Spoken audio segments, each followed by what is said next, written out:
আপনারা জানেন গতকাল গোপালগঞ্জে আমাদের শান্তিপূর্ণ পূর্ব ঘোষিত কর্মসূচিতে আক্রমণ চালানো হয়েছে।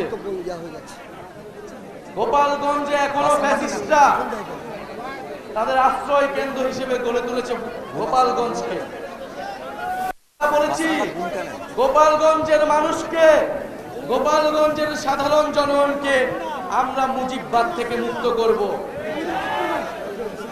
গোপালগঞ্জের সাধারণ মানুষের পাশে আমরা আছি।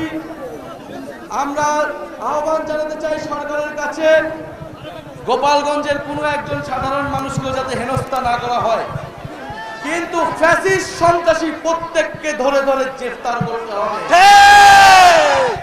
সংগ্রামী বন্ধুগণ, 4 জন মানুষ বিচার বহির্ভূত ভাবে গতকাল মারা গিয়েছে।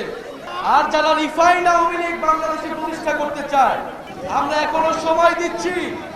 আইনি ভাবে শান্তিপূর্ণ ভাবে এই সকল সন্ত্রাসীদের গ্রেফতার করা হোক।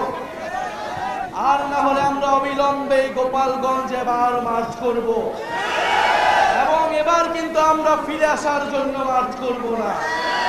গোপালগঞ্জের মাটি ও জনগণকে মুজিববাদ থেকে সম্পূর্ণভাবে চিরতরে মুক্ত করে তারপরে ফিরে আসবো।